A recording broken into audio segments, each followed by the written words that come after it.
UDF-നായാലും മുസ്ലിം ലീഗിനായാലും അവരുടെ ഏറ്റവും ഉറച്ച മണ്ഡലങ്ങളിലൊന്നാണ് എക്കാലത്തും മലപ്പുറം. ഒരു പ്രധാനപ്പെട്ട എല്ലാ നേതാക്കന്മാരെയും അവർ ലോക്സഭയിൽ എത്തിച്ചത് മലപ്പുറത്തു നിന്നാണ്.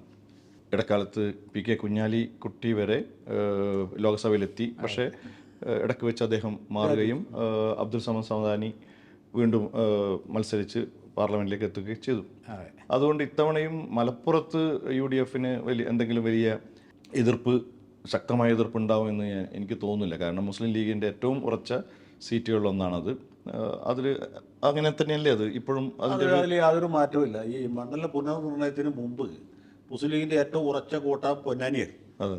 പക്ഷെ പുനർനിർണയത്തിന് ശേഷം അതിനൊരു മാറ്റം വന്നു.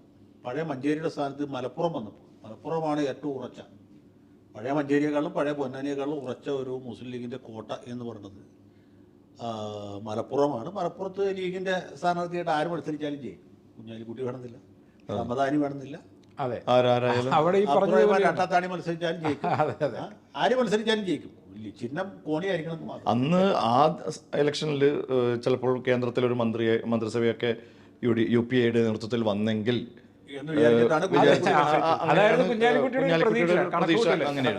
UDF-ന്റെയും ഇവിടെ ഭരണമില്ല, അദ്ദേഹത്തിന് അവിടെയെങ്കിലും പ്ലേസ് ചെയ്യാം എന്നുള്ളതായിരുന്നു.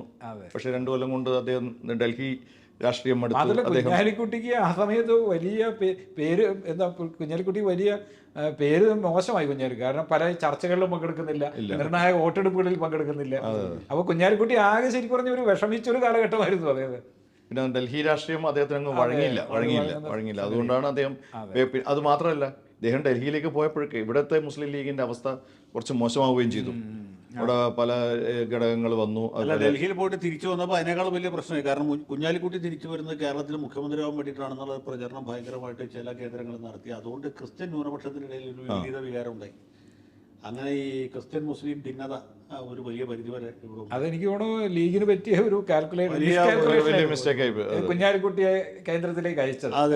അല്ല, അതൊരു ദേശീയ പാർട്ടിയായി വളർത്താനുള്ള ഒരു ശ്രമത്തിന്റെ ഭാഗമായിട്ടായിരുന്നു അദ്ദേഹത്തിന് അങ്ങോട്ടേക്ക് കൊണ്ടുപോയത്. പക്ഷെ അത് വേണ്ടത് തിരിച്ചു വന്നപ്പോ വലിയ ഈ ട്രോളന്മാര് പുള്ളിയെ ഭയങ്കരമായിട്ട് കുഞ്ഞാപ്പ യുദ്ധം കഴിഞ്ഞ് തിരിച്ചു വരികയാണ്. മാത്രമല്ല അപ്പോഴാണ് ഈ പറഞ്ഞ ട്രോളുകൾ, സോഷ്യൽ മീഡിയയിലെ ട്രോളുകൾ ശക്തമാകുന്ന ഒരു സമയമാണത്. അപ്പൊ അതിന്റെ ഏതാണ്ട് ഒരു വലിയ ഇരയായിരുന്നു വാസ്തവത്തിൽ ആ സമയത്ത് കുഞ്ഞാലിക്കുട്ടി.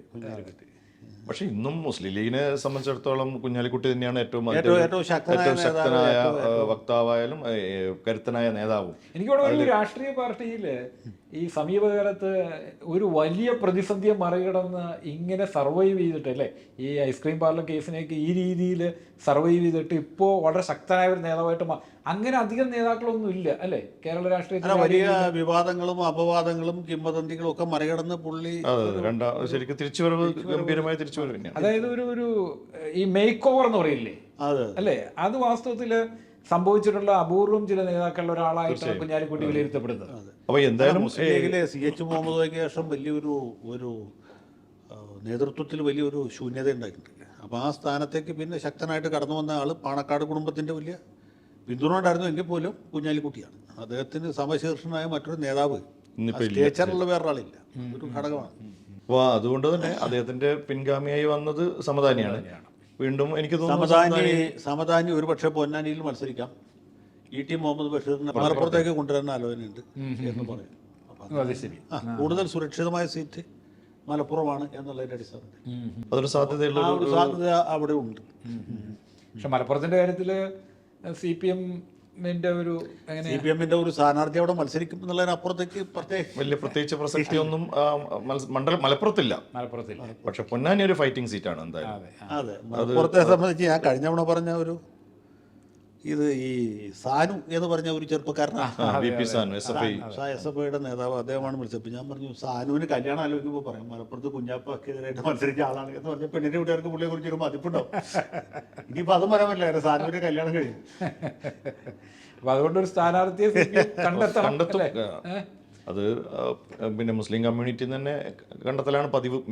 സാധാരണ രീതി ഏതെങ്കിലും ഒരു നിഷ്പക്ഷൻ എന്നൊക്കെ പറഞ്ഞ് ആരെങ്കിലും ഒരാളെ കൊണ്ടുവരാറുണ്ട് മലപ്പുറത്ത് എപ്പോഴും CPM. അങ്ങനെ ഒരു ഇപ്പോൾ എറണാകുളത്ത് ഇപ്പോൾ സെബാസ്റ്റ്യൻ പോളിനെയൊക്കെ കൊണ്ടുവന്ന പോലെ CPM-ന് ഈ മലപ്പുറത്ത് അങ്ങനെ ഒരു ആളെ കൊണ്ടുവരാനായിട്ട് അങ്ങനെ ഒരാളെ കൊണ്ടുവരാൻ എളുപ്പമല്ല. മലപ്പുറത്ത് പ്രത്യേകിച്ച് പ്രയോജനമൊന്നുമില്ല. അതായത് പൊന്നാനിയിൽ കുറച്ചുകൂടി നല്ലൊരു സ്ഥാനാർത്ഥിയെ നിർത്തിയിട്ട് ഭയങ്കരമായ കണ്ടസ്റ്റ് നടത്താൻ ഒരു ചെറിയ അല്ല, ഈ അടുത്തിടെ ഉണ്ടായ ചില ഉൾപ്പിരിവുകൾ ഇപ്പോൾ ലീഗിൻ്റെ ശക്തി ചില ഇപ്പോൾ ഒരു ഭരണമില്ലാത്തൊരു കാര്യമാണ്. അതായത് കഴിഞ്ഞ കുറേ നാളുകളായിട്ട് ലീഗിന് ഭരണമില്ലല്ലോ. ഭരണമില്ലാത്ത ലീഗ് എന്ന് പറഞ്ഞു കഴിഞ്ഞാൽ നമുക്കറിയാം അവരെപ്പോഴും ഒരു പ്രതിസന്ധിയിലാണ്. പക്ഷെ ലീഗിൻ്റെ ശക്തിക്ക് എന്തെങ്കിലും ക്ഷയം ഉണ്ടായിട്ടുണ്ടോ ആ രീതിയിൽ? മലപ്പുറം ജില്ലയെ സംബന്ധിച്ചുള്ള ലീഗിന് വലിയ ക്ഷീണം ഉണ്ടായിട്ടില്ല. പക്ഷേ മലപ്പുറം ജില്ലയ്ക്ക് പുറത്ത് പല സ്ഥലത്തും CPM അതിലേക്ക് ഒരു ചെറിയ പരിധി വരെയെങ്കിലും കടന്നു കയറിയിട്ടുണ്ട്. മുസ്ലിം സമുദായത്തിൽ രണ്ട് വിധത്തിലാണ്. ഒന്ന് PDP SDP പോലെയുള്ള സ്പ്ലിൻഡർ ഗ്രൂപ്പുകൾ അവർ CPMലേക്ക് ആകർഷിച്ചിട്ടുണ്ട്. പിന്നെ മുസ്ലിം ജനസാമാന്യത്തിൽ തന്നെ ഒരു ചെറിയ വിഭാഗത്തെ പലതരത്തിലുള്ള പ്രലോഭനങ്ങൾ കൊണ്ടും ഒക്കെ ഇവർ അടുപ്പിച്ചിട്ടുണ്ട്. ഈ സമസ്തയിൽ തന്നെ ഉണ്ടായിട്ടുള്ള അഭിപ്രായ വ്യത്യാസങ്ങൾ ശ്രദ്ധിച്ചാൽ നമുക്ക് മനസ്സിലാവും. ഭരണം ഉണ്ടായിരുന്നെങ്കിൽ ലീഗിന് ഇങ്ങനെയുള്ള പ്രതിസന്ധികൾ നേരിടേണ്ട ഒരു പറ്റില്ല. പക്ഷെ മലപ്പുറത്ത് വേറൊരു കാര്യമുണ്ട്. മലപ്പുറത്ത് പലപ്പോഴും BJPക്ക് അവിടെയുള്ള ഈ ഹിന്ദുക്കളുടെ അല്ലെങ്കിൽ ഹിന്ദു സമുദായത്തിൻ്റെ ഒരു കണക്കെടുത്ത് കഴിഞ്ഞ് കഴിഞ്ഞാൽ BJP പ്രതീക്ഷിക്കുന്ന രീതിയിൽ ഒരിക്കലും BJPക്ക് അവിടെ വോട്ടിട്ടാറില്ല. അപ്പം മലപ്പുറം വാസ്തവത്തിൽ ഈ ഒരു കമ്മ്യൂണൽ ഹാർമണിയുടെ, അതായത് ഈ ഇത്തരം ഒരു വിഭജന രാഷ്ട്രീയത്തിന് ഒരിക്കലും ചെവി കൊടുത്തിട്ടില്ലെന്ന് വേണം പറയാനായിട്ട്, അല്ലേ? അല്ല, മലപ്പുറത്ത് BJPക്ക് ചെറിയ ഒരു കേഡർ വോട്ടുള്ളൂ. ശ്രമിച്ചിട്ട് പോയി. എത്ര ശ്രമിച്ചാലും അതിന് വലിയ മേന്മയൊന്നും ഉണ്ടാക്കാൻ പറ്റില്ല. പക്ഷേ പൊന്നാനിയിലോ പാലക്കാട്ടൊക്കെ ആണെങ്കിൽ അവർക്ക് കുറച്ചും കൂടി നന്നായിട്ട് ഫെയർ ചെയ്യാൻ പറ്റും. അത്രേ ഉള്ളൂ. അല്ലാണ്ട് BJPക്ക് വലിയ വളക്കൂറുള്ളൊരു സ്ഥലമല്ല മലപ്പുറം പൊതുവെ. അവിടുത്തെ ഈ ഹിന്ദു വോട്ടേഴ്സ് അധികവും കോൺഗ്രസ്സുകാരാണ്. കോൺഗ്രസ്സുകാർ അടിസ്ഥാനപരമായിട്ട് ലീഗ് വിരോധമുള്ളവരുമാണ്. മലപ്പുറത്തെ ലീഗ് ആര്യാടനും മറ്റുമൊക്കെ അത് TK ഹംസ പണ്ട് മഞ്ചേരിയിൽ ജയിച്ച് ഈ ഒരു വികാരം ഉപയോഗിച്ചാണ് കോൺഗ്രസ്സുകാർ മുഴുവനും ഹംസയെ കൂട്ടിയത്. ഹംസ ഒരു കോൺഗ്രസ്സുകാരനാണ്. കഴിഞ്ഞ 2 തെരഞ്ഞെടുപ്പുകളിലും എല്ലാ തെരഞ്ഞെടുപ്പുകളിലും അങ്ങനെ ഒരു സംഗതിയുണ്ട്. കഴിഞ്ഞ തവണ മാത്രമാണ് അത് ആ രീതിയിൽ വർക്കൗട്ട് ആകാതെ പോയത്. കാരണം രാഹുൽ ഗാന്ധി വന്നപ്പോൾ കോൺഗ്രസ്സുകാർ ലീഗിന് വോട്ട് ചെയ്യാൻ നിർബന്ധിതരായി. രാഹുൽ ഗാന്ധി വന്നതോടുകൂടി ഈ കഴിഞ്ഞ തവണ ഈ പറഞ്ഞ ചേരിതിരിവുകളില്ലാതായി, ഈ ഗ്രൂപ്പുകൾ തമ്മിലുള്ള അടികളില്ലാതായി. ഏറ്റവും സേഫ് ആയിട്ടുള്ള ഇലക്ഷൻ ആയിരുന്നു കഴിഞ്ഞ 19. ഒരു യൂണിഫൈങ് ഫോഴ്സ് ആയിട്ട് കൂടിയാണ് രാഹുൽ വർദ്ധിച്ചത്, അല്ലേ? ഇത്തവണ പക്ഷേ ലീഗിനെ സംബന്ധിച്ച് മലപ്പുറം അവർക്ക് ഇപ്പോൾ ആര് വന്നു കഴിഞ്ഞാലും പ്രശ്നമില്ല എന്ന് പറയുന്നത് പോലെയാണ്. എന്തായാലും അവരുടെ സ്ഥാനാർത്ഥി ജയിക്കും. അപ്പോൾ അതുകൊണ്ട് മലപ്പുറത്തിന്റെ കാര്യത്തിൽ വലിയ ചർച്ച. മാത്രം മലപ്പുറത്തിന്റെ മലപ്പുറമല്ല കേരള രാഷ്ട്രീയത്തെ നിർണ്ണയിക്കുന്നത്. മലപ്പുറം എന്തായാലും ലീഗിന്റെ ഒരു കോട്ടയായിട്ടാണ് നിൽക്കുന്നു. അതെല്ലാവരും വിട്ടുകൊടുത്ത പോലെ ഇപ്പൊ വയനാട് രാഹുൽ ഗാന്ധിക്ക് വിട്ടുകൊടുത്തു എന്ന് പറയുന്ന പോലെ മുസ്ലിം ലീഗിന്റെ ഒരു സേഫ് സീറ്റ്, UDFന്റെ സേഫ് സീറ്റ് എന്ന രീതിയിൽ തന്നെ മലപ്പുറം നമ്മൾ കാണേണ്ടത്. മലപ്പുറത്തിന്റെ ആ ഒരു പരമ്പരാഗത കാഴ്ചപ്പാടിലോ അല്ലെങ്കിൽ പരമ്പരാഗത ഒരു മാറ്റം ഉണ്ടാവില്ല. അതിലൊരു കൗതുകം അവശേഷിക്കുന്നത് ആരെയായിരിക്കും CPM ഫീൽഡ് ചെയ്യുക എന്നുള്ളത്. അതിൽ പിന്നെ ലീഗ് സ്ഥാനാർത്ഥിയുടെ ഭൂരിപക്ഷം എത്രയാണെന്നുള്ളത്. അതെ.